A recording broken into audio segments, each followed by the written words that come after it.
Welcome to Al Mustafa Global Village YouTube channel. Chapter number 11 most important chapter, चूंकि इसमें से आपका long question आता है और इसमें से आपका जो लॉन्ग क्वेश्चन आएगा वो आपका थ्योरी वाला क्वेश्चन होगा।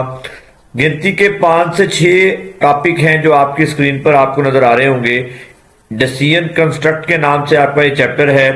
If statement, if else, nested if else, if conditional operator और स्विच स्टेटमेंट के नाम से आपका टॉपिक है, जिन पर ये आपका चैप्टर जो है मुकम्मल हो जाता है। स्टार्ट करते हैं जी।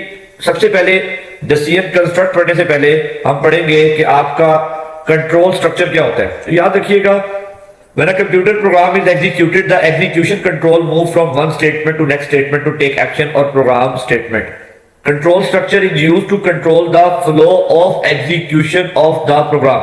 प्रोग्राम एग्जीक्यूशन के फ्लो को कंट्रोल करने के लिए, यानी आपकी प्रोग्राम की स्टेटमेंट लिखी हुई है, कौन सी पहले एग्जीक्यूट होगी, कौन सी उसके बाद होगी, कौन सी उसके बाद होगी, कौन सी होगी, कौन सी नहीं होगी, या कौन सी स्टेटमेंट रिपीटेडली बार बार एग्जीक्यूट होगी, ये कौन डिसाइड करेगा? ये कंट्रोल स्ट्रक्चर डिसाइड करता है। 3 इसकी टाइप है: सीक्वेंस स्ट्रक्चर, सिलेक्शन स्ट्रक्चर जिसे आप डिसीजन कंस्ट्रक्ट कहते हैं, रेपिटेशन स्ट्रक्चर जिसे आप लूप कंस्ट्रक्ट कहते हैं। तो स्टूडेंट्स, व्यूअर्स, चैप्टर नंबर 11 आपका डिसीजन कंस्ट्रक्ट पर है और चैप्टर नंबर 12 आपका लूप कंस्ट्रक्ट पे है, जिसे करके हम अपना सी लैंग्वेज के मेन पार्ट 2 में जो चैप्टर्स कवर होते हैं वो कर लेंगे। अब सीक्वेंस स्ट्रक्चर किसे कहते हैं? In sequence structure program statement are executed in the same order in which they are written in the program. Sequence structure सबसे सिंपल है। जिस तरतीब से आपकी प्रोग्राम स्टेटमेंट लिखी हुई होती हैं उसी तरतीब से वो एग्जीक्यूट हो जाएंगी, one after another, one after another. यानी जो स्टेटमेंट पहले लिखी है वो पहले एग्जीक्यूट होगी, जो उसके बाद लिखी है वो उसके बाद एग्जीक्यूट होगी, और सेम इसी तरह जो उसके बाद लिखी है वो उसके बाद एग्जीक्यूट हो जाएगी।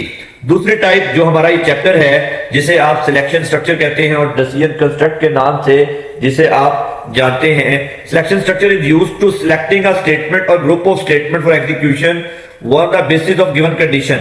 याद रखिएगा, डिसीजन और सिलेक्शन हमेशा कंडीशन की बेस पर होता है, इसे आप डिसीजन कंस्ट्रक्ट भी कहते हैं। रेपिटेशन हम नहीं पढ़े, नेक्स्ट चैप्टर आपका रेपिटेशन है, जिसमें आप एक स्टेटमेंट को रिपीटेडली एग्जीक्यूट करते हैं। वहां हम इसे जो है डिटेल से देखेंगे कि आपका ये जो आपका डिसीजन रेपिटेशन स्ट्रक्चर है वो क्या होता है।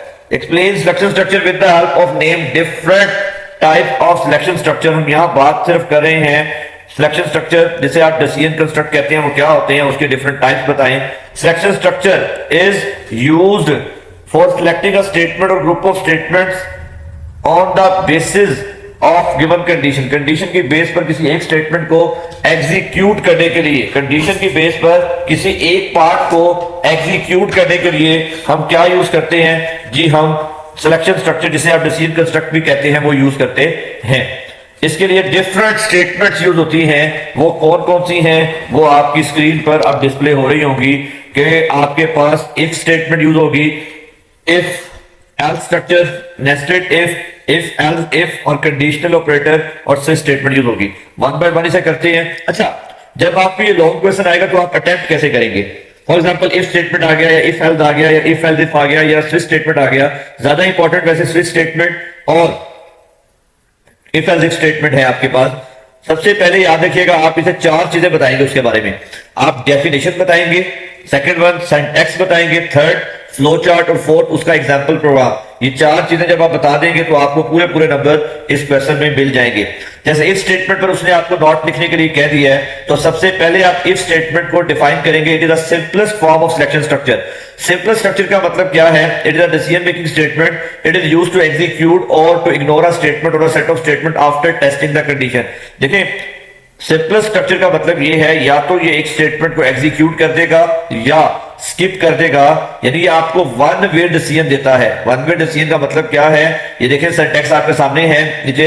इफ कंडीशन लगाएंगे, अगर तो वो कंडीशन ट्रू होगी तो उसके अकॉर्डिंग जो बॉडी ऑफ स्टेटमेंट्स हैं या एक स्टेटमेंट है वो एग्जीक्यूट हो जाएगी या क्या हो जाएगी, स्किप हो जाएगी। यानी कंडीशन के ट्रू होने पर तो वो आपकी स्टेटमेंट को एग्जीक्यूट करता है, लेकिन कंडीशन के फॉल्स होने पर वो स्टेटमेंट एग्जीक्यूट नहीं करता, बल्कि उसे स्किप करके प्रोग्राम के नेक्स्ट पार्ट पर वो चला जाता है। तो इसीलिए इसे सिंपलेस्ट वे और वन वे डिसीजन कहते हैं कि कंडीशन ट्रू होने पर तो इफ स्टेटमेंट आपकी प्रोग्राम एग्जीक्यूट करेगी, कंडीशन फॉल्स होने पर स्टेटमेंट को एग्जीक्यूट नहीं करती। ये देखें जी, इसका फ्लो चार्ट है आपका। अगर कंडीशन ट्रू होगी तो वो बॉडी ऑफ इफ के पास जा रहा है और उसके बाद बाहर निकलेगा, और अगर फॉल्स हो रहा है तो वो डायरेक्टली बाहर निकल जाएगा, स्टेटमेंट को एग्जीक्यूट नहीं करेगा। ये पहला प्रोग्राम जो हम एज एग्जांपल कर रहे हैं, write a program to test whether a given number is even or not using if statement. क्योंकि इफ स्टेटमेंट के जरिए हमने बताना है कि वो नंबर इवन है या नहीं है। इवन है या ओड नहीं बता रहे, है या नहीं है। आपने सबसे पहले स्ट्रक्चर ऑफ प्रोग्राम में जब पढ़ा हुआ है, प्री प्रोसेसर डायरेक्टिव लिखी, hash include stdio.h, hash include .io.h, फिर वॉइड मेन फंक्शन लिख लिया, इंट n जो आपने नंबर इनपुट करवाया स्कैनफ के जरिए, और फिर कंडीशन लगाई अगर n mod 2 इक्वल टू 0 तो वो इवन नंबर है। अगर ये कंडीशन फॉल्स होगी तो वो आपको कोई आउटपुट नहीं देगा। ट्रू होने पर तो वो आउटपुट दे रहा है इवन नंबर, फॉल्स होने पर वो आपको कोई आउटपुट डिस्प्ले नहीं करवा रहा। ये आपको उसकी प्रोग्राम की आउटपुट डिस्प्ले हो गई है। उसके बाद जी, write a program to test whether a given number is even or odd. अब क्योंकि हमने दोनों चीजें बतानी है, इवन है या ऑड है, तो इसके लिए हम एक से ज्यादा कंडीशन यूज करेंगे, क्योंकि कंडीशन ट्रू होगी तो वो उसके अकॉर्डिंग, अगर तो वो n mod 2 इक्वल टू 0 ये कंडीशन ट्रू हो गई तो वो आउटपुट डिस्प्ले कर देगा क्या इवन। अदरवाइज फिर एक और कंडीशन लगी है तो वो ट्रू होगी तो फिर वो डिस्प्ले करेगा। अब वो डिस्प्ले आउटपुट लाजमी डिस्प्ले करेगा जो आउटपुट डिस्प्ले आपको स्क्रीन पर हो गई है। Write a program that input a number display message if the number is greater than 100। Condition लगाएंगे अगर n से वो नंबर 0 है, n से ग्रेटर देन 100 से, तो वो नंबर प्रिंट करा देगा, तो number is greater than 100, otherwise कोई आउटपुट नहीं देगा सिंपल इफ में। Write a program that input two numbers and check whether the two numbers are equal or not. यहाँ पे हम एक से ज्यादा कंडीशन लगाएंगे। If a equal to b, सबसे पहले तो आप दो नंबर इनपुट करवा रहे हैं, देखिए वो सिंपल काम हो गया, नंबर इनपुट करवाना हमें आता है। कंडीशन लगी हुई है if a double equal to 0 sorry b the number is a and b are equal, otherwise a not equal to b। जो कंडीशन भी ट्रू होगी उसके अकॉर्डिंग जो स्टेटमेंट होगी वो एग्जीक्यूट हो जाएगी। पॉजिटिव और नॉट, पॉजिटिव नंबर कौन से होते हैं जो ग्रेटर देन 0 होते हैं। अगर नंबर 0 है से ग्रेटर देन है तो वो पॉजिटिव है, आउटपुट डिस्प्ले करवा देगा, अदरवाइज वो कोई आउटपुट यहाँ पे नहीं देगा। Square of number if it is less than 100, तो ये भी कंडीशन लगाई हुई है, इसके अकॉर्डिंग ही है। उसके बाद है इफ एल्स स्टेटमेंट। देखिए इफ जो है वन वे डिसीजन देती थी, if else two way decision देती है। आप कंडीशन लगाएंगे, वो कंडीशन ट्रू हो या फॉल्स हो, आपकी कोई ना कोई पार्ट ऑफ स्टेटमेंट लाजमी एग्जीक्यूट होगा। आपको सिंटैक्स में नजर आ रहा होगा, if condition block 1 else block 2। Condition के ट्रू होने पर कंडीशन के बाद वाला ब्लॉक एग्जीक्यूट हो जाएगा, और अगर आपकी कंडीशन फॉल्स होगी तो एल्स के बाद वाला पार्ट एग्जीक्यूट हो जाएगा। कंडीशन ट्रू हो या फॉल्स हो, कोई ना कोई एक पार्ट एग्जीक्यूट लाजमी होगा। कंडीशन ट्रू हो या फॉल्स हो, कोई ना कोई पार्ट एग्जीक्यूट लाजमी होगा। इसीलिए इसे कहते हैं ये टू वे डिसीजन देती है। ये देखें जी, आप इसका जो है फ्लो चार्ट, कंडीशन के ट्रू होने पर भी वो बॉडी ऑफ इफ के पास जा रहा है और फॉल्स होने पर भी वो बॉडी ऑफ इफ के पास जा रहा है। दो अलग पार्ट हैं और उसके बाद वो उससे बाहर निकल रहा है। Write a programme, most important programme ji, year input करवाना और डिसाइड करना है कि वो लीप ईयर है या नहीं है। अब लीप ईयर कौन सा होता है जो 4 पे कंप्लीटली डिवाइड होता है। सबसे पहले तो आपने हैश इंक्लूड के जरिए दो हेडर फाइल ऐड की, फिर मेन फंक्शन, फिर इंट वाई वेरिएबल डिक्लेयर किया। पहले तो आपने ईयर इनपुट करवाना है, एंटर ईयर, और स्कैनफ के जरिए वो नंबर आप इनपुट करवा लेंगे। अब आप कंडीशन लगा रहे हैं, if Y modulus 4 equal to 0 print f the given number is leap year else the given number is not leap year. अगर तो कंडीशन ट्रू होगी तो कंडीशन के बाद जो लीप ईयर लिखा है वो उसे एग्जीक्यूट कर देगा, एल्स के बाद नहीं तो जो लिखा होगा नॉट लीप ईयर, अगर कंडीशन फॉल्स है तो वो उसे एग्जीक्यूट कर देगा। नेक्स्ट है write a program that input two numbers and check whether the two numbers are equal or not.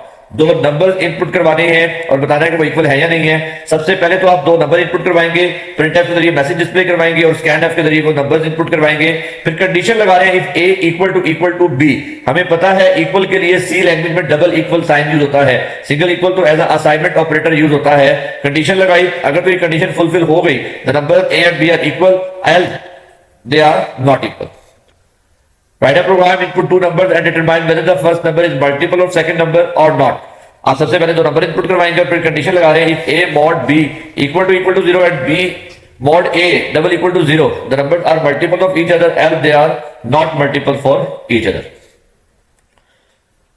Program to check whether integer entered by the user is odd or even. Condition लगानी है आपने यहाँ पर जो number input किया है. If mod के लिए आपको पता है इवन के लिए कंडीशन होती है नंबर मॉडलेस 2 इक्वल टू 0 तो वो इवन है, एल्स वो क्या है जी ऑड है. पॉजिटिव और नेगेटिव, अगर वो नंबर ग्रेटर देन 0 है तो वो पॉजिटिव है, एल्स वो क्या है जी नेगेटिव है. देखिए कोई क्वेश्चन हो तो आप मुझे लाजमी कमेंट्स में पूछिएगा, मैं आपको बाकायदा तौर पर पेज पर ये प्रोग्राम इनपुट जो है क्रिएट करके आपको समझा दूंगा, लेकिन वो तब जब आप मुझे एक दफा पढ़ेंगे. और वैसे तो उम्मीद है ऐसी समझ आ रही होंगी, बल्कि मैं आप कहेंगे तो प्रैक्टिकल परफॉर्म करके भी दिखा दूंगा, आप कमेंट्स करेंगे तो. उसके बाद है नेस्टेड इफ. नेस्टेड इफ कोई इफ की नई टाइप नहीं है. if within another if statement is called nested if. The if statement that contains another if statement is called nested if statement. जो आउटर इफ कहलाएगी, जो बाहर वाली कंडीशन है जो उसके अंदर इफ यूज हो रही है वो इनर इफ कहलाती है. ये सिंटैक्स पड़ा हुआ है. यानी कुछ ऐसी स्टेटमेंट भी तो हो सकती है जो आपने एक से ज्यादा कंडीशन एग्जीक्यूट होने पर चेक करवानी एग्जीक्यूट करवानी हो तो वहां आप नेस्टेड इफ यूज करते हैं. C program to check if a number is less than 100 or not. If it is less than 100 then check if it is odd. और देखिए अब दोनों पहले तो चेक करना है क्या वो 100 से लेस देन है, अगर है तो क्या वो इवन है या ऑड है. तो अब डबल कंडीशन लग गई, तो इसके लिए फिर हम क्या यूज करेंगे, हम जो है नेस्टेड इफ यूज करेंगे. सबसे पहले तो नंबर इनपुट करवाना है और आउटर ऑफ में कंडीशन लगी हुई है n लेस देन 100, अगर है तो फिर आपने percentage d is less than 100, then फिर आपने n mod 2 इक्वल टू 0, अगर तो फुलफिल हो गई तो वो इवन है, एल्स वो क्या जी ऑड है. और उधर एल्स के बाद अगर वो इक्वल ही नहीं है तो फिर वो ग्रेटर देन हम अंदर जाएंगे इवन और चेक करने के लिए. नेक्स्ट है जी if else if statement. The if else if also called multiple of if else statement or nested if else statement. यानी अगर आप एक से ज्यादा कंडीशन लगा रहे हैं, ये देखें जिसका syntax if condition statement else if condition statement else if condition statement else if condition statement. यानी अगर हम एक से ज्यादा कंडीशन के अकॉर्डिंग स्टेटमेंट्स को एग्जीक्यूट कर रहे हैं, एक से ज्यादा स्टेटमेंट्स को, तो हम else if else statement use करते हैं. इफ एल्स इफ में क्या होता है, जो कंडीशन भी ट्रू होगी, if condition statement first condition true हो गई तो पहली स्टेटमेंट को एग्जीक्यूट करेगा और बाहर आ जाएगा. लेकिन अगर पहली कंडीशन फॉल्स है तो वो नेक्स्ट कंडीशन चेक करेगा, अगर वो भी फॉल्स है तो वो उससे नेक्स्ट चेक करेगा. पॉसिबिलिटी है कोई कंडीशन ट्रू ना हो तो लास्ट में एल्स के बाद जो स्टेटमेंट n+1 लिखी है वो एग्जीक्यूट हो जाएगी. इसका सिंटैक्स देखें, अगर पहली कंडीशन ट्रू है तो वो स्टेटमेंट को एग्जीक्यूट करेगा और उधर से ही रेस्ट ऑफ कोड बाहर आ रहा है. लेकिन अगर वो कंडीशन ट्रू नहीं है तो वो आपके पास कहां जा रहा है, अदर कंडीशन के पास. अगर वो ट्रू हो गई तो वो स्टेटमेंट 2 एग्जीक्यूट कर रहा है, नहीं तो फिर वो कंडीशन 3 के पास. वो एग्जीक्यूट हो गई तो वो आपकी स्टेटमेंट 3 को एग्जीक्यूट कर रहा है, उससे बाहर आ रहा है. कोई कंडीशन ट्रू नहीं है तो जो डिफॉल्ट स्टेटमेंट है वो उससे बाहर वाली जो है एल्स के बाद वाला एग्जीक्यूट कर देगा. इसका प्रोग्राम जी write a program that input a number and decide it is positive negative or 0. देखिए पॉजिटिव नेगेटिव तो हम एक कंडीशन से चेक कर रहे थे, अब चूंकि हमने 0 भी फाइंड करना है तो इसके लिए फिर हम एल्स इफ भी चेक कर लेंगे. सबसे पहले तो वो नंबर इनपुट करवाएंगे, एंटर अ नंबर, स्कैनफ के जरिए नंबर इनपुट हो जाएगा. If number greater than 0 printf it is positive number. If अब एक और कंडीशन लग रही है, else if number less than 0 तो वो नेगेटिव है, एल्स नंबर इज 0. ये इंपॉर्टेंट प्रोग्राम है, आपकी बुक टेक्स्ट बुक की एक्सरसाइज वाला है. ये सिनेरियो दिया हुआ है, अगर टेम्परेचर ग्रेटर देन 35 है तो हॉट डे, बिटवीन 25 to 35 है तो प्लेजेंट डे, लेस देन 25 है तो वो कूल डे.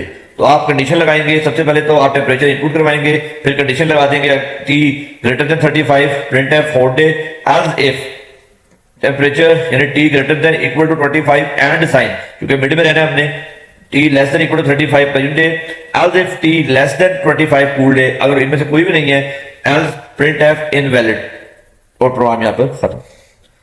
उसके बाद लास्ट टॉपिक इस चैप्टर का जो मोस्ट इंपोर्टेंट लॉन्ग क्वेश्चन आता होता है, the switch statement can also be used in C to select one of many alternative like if else if का अल्टरनेटिव होता है. इसमें भी क्या होता है, स्विच एक्सप्रेशन लगाते हैं, जो एक्सप्रेशन किस केस से मैच कर जाए उसके अकॉर्डिंग जो स्टेटमेंट होती है वो एग्जीक्यूट हो जाती है. आप स्विच एक्सप्रेशन लगाएंगे, लॉजिकल एक्सप्रेशन भी हो सकती है, कोई भी केस वैल्यू 1 अगर पहले एक्सप्रेशन से मैच कर रही है, इसका सिंटैक्स याद रखिएगा, केस वैल्यू के बाद कॉलन आता है और स्टेटमेंट के बाद तो स्टेटमेंट टर्मिनेटर ही आएगा और एक्सप्रेशन के बाद कुछ भी नहीं आता. अगर ये ट्रू हो रही है तो स्टेटमेंट 1 ही एग्जीक्यूट करेगा और वहीं ब्रेक कर देगा. ब्रेक स्टेटमेंट जो है उस केस को यानी उस ब्लॉक को टर्मिनेट करने के लिए इस्तेमाल होती है. लेकिन अगर ये केस वैल्यू 1 जो है आपकी स्विच की एक्सप्रेशन से मैच नहीं कर रही तो वो केस वैल्यू 2 के पास जाएगा, वो चेक करेगा, अगर वो मैच कर रही है तो स्टेटमेंट 2 एग्जीक्यूट हो जाएगी और ब्रेक के जरिए ही ब्रेक, नहीं तो केस 3 केस 4. और इसी तरह अगर कोई केस आपकी एक्सप्रेशन से मैच नहीं कर रहा स्विच की तो वो डिफॉल्ट के बाद जो स्टेटमेंट लिखी है वो एग्जीक्यूट हो जाती है, जैसे इफ एल्स इफ में होता था. इसका ये सिंटैक्स है जी, एक्सप्रेशन केस 1 केस 2 केस 3 जो मैच कर रहा है वो उसके अकॉर्डिंग जो कोड ब्लॉक है वो एग्जीक्यूट कर देगा और वही टर्मिनेट कर देगा. ये इसकी एक्सप्लेनेशन दी हुई है। ये जी most important program, write a program to input character from the user and check whether it is vowel or consonant. Vowel कौन से होते हैं? 5 अल्फाबेट्स ऐसे जो वोवल होते हैं, ए ई आई ओ यू। तो हम सबसे पहले तो कैरेक्टर इनपुट करवाएंगे, एंटर अल्फाबेट, गेट सी एच। ई जो सिंगल कैरेक्टर इनपुट के लिए यूज होती है, स्टेटमेंट हमने इस चैप्टर से पहले पढ़ा, तो वो हम यूज करें। स्विच सी एच के अंदर हमने वो कैरेक्टर इनपुट करवाना है। अब अगर तो वो पहला केस ए है, चाहे वो अपर केस हो चाहे वो लोअर केस हो, तो वो प्रिंट कर देगा इट इज अ वोवल और वहीं ब्रेक कर देगा। लेकिन अगर ऐसा नहीं है तो वो केस ई के पास जाएगा, अगर वो मैच कर रहा है तो वो प्रिंट कर देगा इट्स अ वोवल और यहीं ब्रेक, फिर नहीं तो फिर आई के पास, ओ के पास, यू के पास। और अगर कोई मैच नहीं करा तो डिफॉल्ट के बाद हमें क्या लिखा हुआ है? Not vowel. यहाँ कॉन्सोनेंट भी लिख सकते हैं, यहाँ वो प्रोग्राम टर्मिनेट हो जाएगा। इस तरह read weekday numbers and print weekday name. अगर 1 इनपुट करें तो वो मंडे प्रिंट करें, 2 तो फिर ट्यूसडे, 3 वेडनेसडे। तो यही हमने करवाया हुआ है। अगर केस 0 है तो वो क्या करें? संडे, 1 है तो मंडे, 2 है तो ट्यूसडे, 3 है तो वेडनेसडे, 4 है तो थर्सडे, 5 है तो फ्राइडे, 6 है तो सैटरडे। और अगर इनमें से कुछ भी नहीं है तो वो कर दे इनवैलिड वीकडे नंबर। तो ये था जी आपका चैप्टर नंबर 11। उम्मीद है आपको समझ आया होगा। लॉन्ग क्वेश्चन आता है, इसमें से शॉर्ट भी आते हैं, तो इसे अच्छे से तैयार कीजिएगा। कोई क्वेश्चन हुआ तो आप लोग वो कमेंट में पूछ सकते हैं। Thank you so much.